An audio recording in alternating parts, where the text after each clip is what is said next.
بسم اللہ الرحمن الرحیم۔ حکایت منظوم قصہ، یہ 40واں قصہ ہے۔ باب دوم در اخلاق درویشوں کے اخلاق کے سلسلے میں جو شیخ سعدی رحمۃ اللہ علیہ نے قصے بیان کیے اس میں سے 40واں قصہ ہے، اور اس حکایت کو شیخ سعدی رحمۃ اللہ علیہ نے منظوم یعنی اشعار کے اندر بیان کیا ہے۔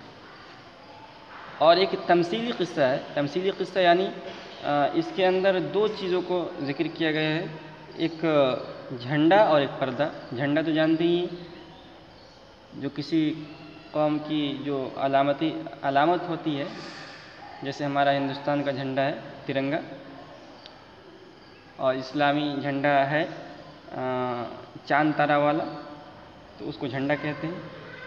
اور ایک پردہ ہوتا ہے جس کو دروازوں پر اور کھڑکیوں پر لٹکایا جاتا ہے۔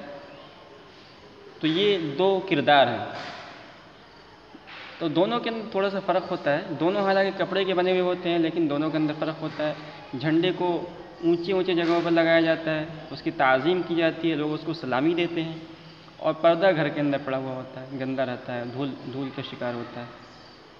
تو یہ دونوں کے اندر مکالمہ ہے، جھنڈا اور پردے کے اندر مکالمہ ہے۔ جھنڈا نے پردے نے جھنڈے سے کہا کہ تمہیں اتنے تمہاری عزت کیوں کی جاتی ہے۔ تو اس طرح مکالمہ ہے دونوں میں، لیکن یہ تمثیلی واقعہ ہے، یعنی حقیقتاً یہ مقصود نہیں ہے، بلکہ مقصود یہاں جھنڈا سے مراد جو دونوں کو تشبیہ دی گئی ہے، جو سلوک کی جو منزلیں طے کرتے ہیں، جو لوگ درویش بننا چاہتے ہیں، اللہ والا بننا چاہتے ہیں، تو ان کے لیے ان کو ریاضت کرنی پڑتی ہے۔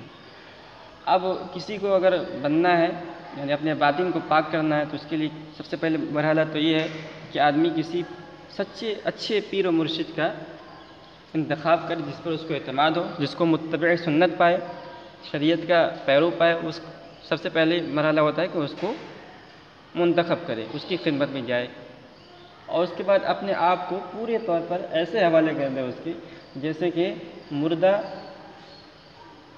غسل کر دلانے والا مردے کو غسل دلاتا ہے، اسی طرح یعنی مکمل سرب کا مالک ہوتا ہے، اسی طرح اپنے آپ کو مالک ہوتا ہے۔ اس کے بعد جب شیخ اس کی تربیت کرے گا، تو تربیت میں کئی مراحل آتے ہیں۔ تو ایک سالک تو وہ ہوتا ہے، جو لوگ اپنے باطن کو پاک کرنے کے لیے کسی پیر و مرشد کے پاس جاتے ہیں، ان کے لیے ایک اصطلاحی لفظ استعمال ہوتا ہے، سالک۔ جیسے جو علم حاصل کرنے کے لیے جاتے ہیں، ان کے لیے ایک اصطلاحی لفظ ہے کہ طالب علم۔ تو اسی طرح جو سلوک کی منزلیں طے کرتے ہیں، ان کو سالک کہا جاتا ہے۔ تو دو قسم کے سالک ہوتے ہیں۔ پہلے تو وہ سالک جو رائے سلوک میں محنت اور مشقت برداشت کرنے کے باوجود اپنی ریاضت پر غرور اور فخر کرتا ہے۔ تھوڑا سا اس کو کچھ دل کے اندر اس کی نورانیت آ گئی، تھوڑا سا اس نے اللہ کی ضربیں لگا لی، تھوڑا سا اس نے مراقبہ کر لیا، تب اس کے اندر بڑائی آ جاتی ہے کہ میں جو ہے اللہ والا بن چکا ہوں، اور لوگوں کو حقیر سمجھنے لگتا ہے۔ تو ایسا سالک یہ اپنے مقصد اصلی سے بھٹک جاتا ہے، اپنے راستے سے بھٹک جاتا ہے، اس کو اپنی منزل نہیں ملتی ہے۔ اور دوسرا سالک وہ ہوتا ہے جو بہت زیادہ محنت و مشقت برداشت کرتا ہے، محنت ریاضت کرتا ہے، اور اپنے عاجزی کے اس پر تکبر نہیں کرتا، بلکہ عاجزی اختیار کرتا ہے۔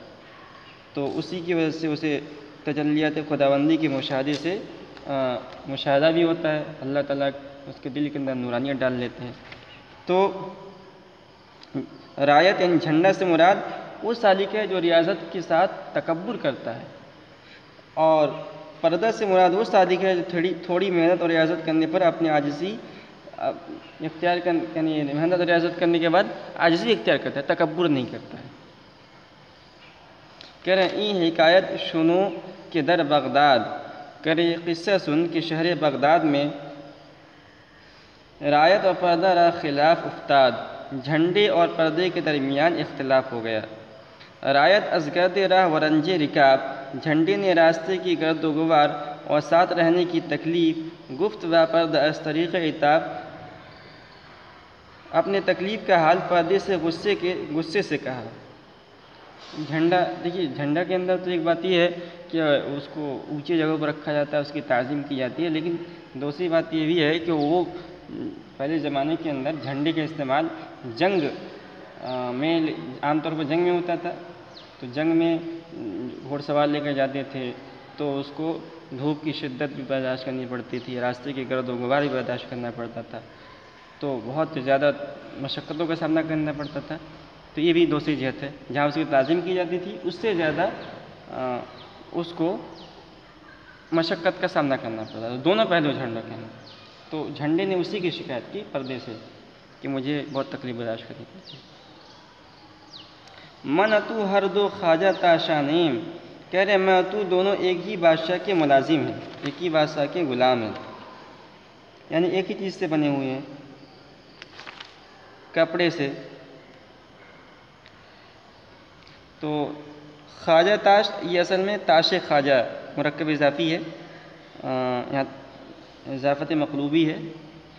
تاش کے معنی غلام اور خواجہ کے معنی آقا کے آتے ہیں۔ تو انہوں نے کہا من و تو ہر دو خواجہ تاشا نیم، میں اور تم دونوں ایک ہی بادشاہ کے غلام ہیں، ملازم ہیں، بندہ بارگاہ سلطانیم، دربار سلطانی کے ہم دونوں غلام ہیں، ان دونوں کپڑے سے بنے ہوئے ہیں۔ من ز خدمت دمی نیا سودم، میں خدمت سے ایک سانس کے لیے آرام نہیں پایا، گاہ و بے گاہ در سفر بودم، وقت بے وقت سفر میں رہا، یعنی جب جنگ کا زمانہ ہوتا ہے تو ہمیشہ مجھے سفر میں ہونا پڑتا ہے۔ تو نہ رنج آزمودہ نہ حسار، تو نے نہ کسی قسم کا رنج برداشت کیا، نہ حصار اور نہ قلعے میں، نہ بیابان و آباد و گرد و غبار، اور نہ قلعے میں لڑائی آزمایا، نہ جنگل اور ہوا اور نہ گرد و غبار سے تم کو واسطہ پڑا۔ تم بادشاہ کے محل میں بالکل اچھی جگہ میں تم بالکل پڑے رہتے ہو۔ قدم من وسعی پیشتر است، میرا قدم کوشش میں آگے ہے، پس چرا عزت تو بیشتر است، پھر کیا وجہ ہے کہ تیری عزت زیادہ ہے۔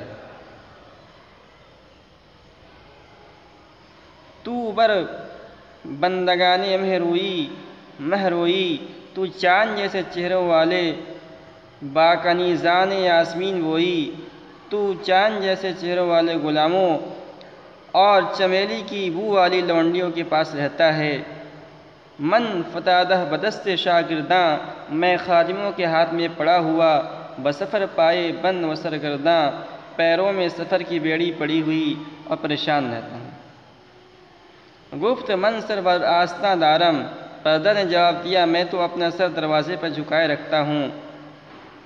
نہ چو تو سر بر آسماں دارم، تیری مانند آسمان پر سر نہیں رکھتا ہوں، یعنی میں تیری طرح تکبر نہیں کرتا ہوں، تیرے اندر تکبر ہے، میرے اندر تکبر نہیں ہے۔ ہر کے بےہودہ گردن افرازد، کہہ رہے ہیں جو شخص بے فائدہ گردن بلند کرتا ہے، خیشتن نابا گردن اندازد، وہ اپنے آپ کو گردن کے بل گراتا ہے۔ تو اس سے یہ معلوم ہوا کہ تکبر اور غرور کرنا بہت بری بات ہے جو باعث ذلت ہے، اور عاجزی و انکساری بہت اچھی بات ہے جو ترقی درجات کا سبب ہوتا ہے۔